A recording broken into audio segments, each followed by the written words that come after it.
क्या आपको पता है कि इंडिया का सबसे अमीर बार्बर कौन है? एक ऐसी मुस्लिम लड़की जिसने जीती भगवत गीता चैंपियनशिप। विश्व में 2 ऐसे भी देश है जहां कोका कोला खरीदना या बेचना बैन है। ऐसे ही मज़ेदार फैक्ट्स सुनने के लिए बने रहिए हमारी वीडियो पर।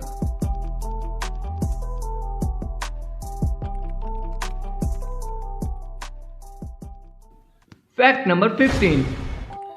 दोस्तों, हमारे यहाँ हर साल दशहरा पर रावण को जलाया जाता है, लेकिन क्या आपको पता है कि भारत में एक ऐसा भी शहर है जहाँ रावण की पूजा की जाती है? जी हाँ दोस्तों, आपने बिल्कुल सही सुना। भारत के मध्य प्रदेश राज्य के मंदसौर शहर में रावण की पूजा की जाती है। पौराणिक कथाओं के अनुसार मंदसौर शहर रावण की पत्नी मंदोदरी का मायका है, इसीलिए यहाँ के लोग दशहरा के दिन रावण को जलाने की जगह रावण की पूजा करते हैं। यहाँ रावण की 35 फुट ऊंची प्रतिमा भी है। Fact number 14। क्या आपको पता है कि इसी महीने आने वाली 26 जुलाई को कारगिल विजय दिन के तौर पर मनाया जाता है? युद्ध का कारण पाकिस्तानी सैनिकों की घुसपैठ थी। यह युद्ध 60 दिनों तक चला और अंत में 26 जुलाई 1999 में समाप्त हुआ था। इस युद्ध में लगभग 527 भारतीय सैनिकों शहीद हुए और 1300 से भी ज़्यादा सैनिक घायल हुए थे। Fact number 13। हम में से कई लोग फिल्म देखने का शौक रखते होंगे। फिल्में हमें मनोरंजन और सीख देने के लिए बनाई जाती हैं, लेकिन क्या आप जानते हैं विश्व के पहले अभिनेता कौन थे? वह एक ग्रीक भाषा के कवि थे जिनका नाम थेस्पिस था। थेस्पिस नाटक से एक पात्र निभाने वाले अभिनेता के रूप में मंच पर आने वाले पहले व्यक्ति थे। Fact number 12। आजकल हर कोई बॉडी बनाने या फिजिकल फिटनेस के लिए जिम या योगा क्लासेस जाते हैं, लेकिन मिलिए यूके देश के लंदन शहर में रहने वाले चार्ल्स यूगोसर को, जो विश्व के सबसे अधिक आयु वाले तंदुरुस्त व्यक्तियों में से एक थे।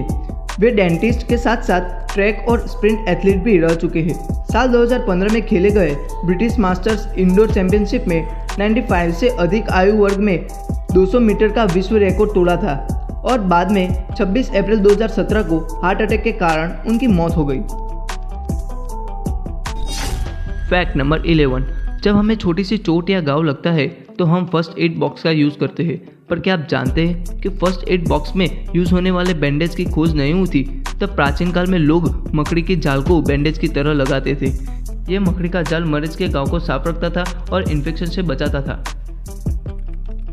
Fact number 10। क्या आप जानते हो कि माचिस या लाइटर में सबसे पहले किसकी खोज हुई थी?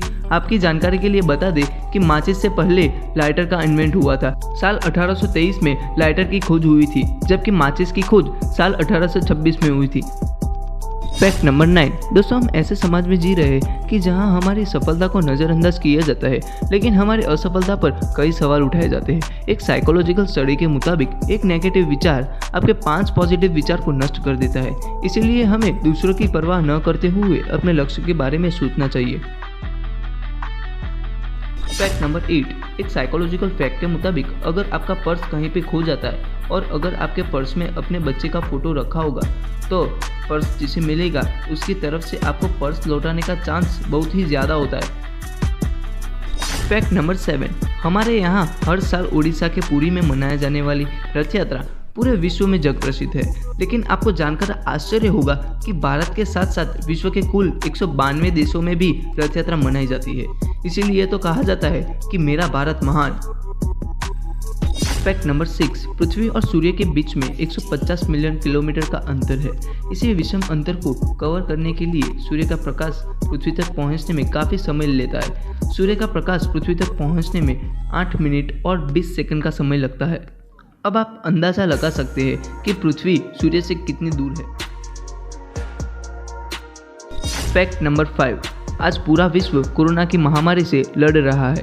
वैज्ञानिक जांच के मुताबिक कोरोना की बीमारी में नॉर्मली सर्दी खांसी और सांस लेने में दिक्कत होती है, मगर एक ऐसी बीमारी भी है जिसमें इंसान खुद को गाय और बैल समझने लगता है और गाय की तरह बर्ताव करने लगता है। इस बीमारी का नाम बोनथ्रोपाई है। यह रोग का सबसे पहला रोगी नबूकदनेस्सर था, जो बेबीलोन का महान राजवी था, जो अपने आप को गाय समझकर अपने ही महल में घुटनों के बल चलता था और अपने महल के बाग में से घास खाता था। Fact number 4। हमारे देश में कई ऐसे लोग हैं जिन्हें राष्ट्रगीत और राष्ट्रगान के बीच का अंतर नहीं पता। क्या आप भी उनमें से हो? तो चलिए जानते हैं इसके बीच का अंतर।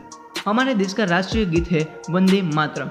सर बंकिम चंद्र चट्टोपाध्याय ने वंदे मातरम की रचना संस्कृत और बांग्ला मिश्रित भाषा में 1882 में ही कर ली थी। पर इसे पहली बार 1896 में भारतीय राष्ट्रीय कांग्रेस के सत्र में गाया गया था।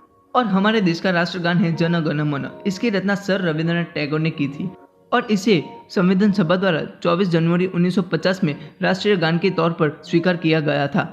और दोस्तों, अधिकतर लोगों को यह नहीं पता होता कि राष्ट्रगान बजते समय क्या सावधानी बरतनी चाहिए। दरअसल राष्ट्रगान जब भी कहीं बजाया जाता है तो देश के प्रत्येक नागरिक का यह कर्तव्य होता है कि वह अगर कहीं बैठा हुआ है तो उसे उस जगह पर खड़ा होना चाहिए और सावधान मुद्रा में रहे।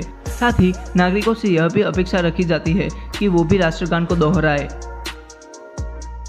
फैक्ट नंबर 3, हाल ही 2020 के यूरो कप की एक प्रेस कॉन्फ्रेंस में प्रसिद्ध फुटबॉलर रोनाल्डो ने कोका कोला जैसे ड्रिंक्स की जगह पानी पीने का मैसेज दिया था।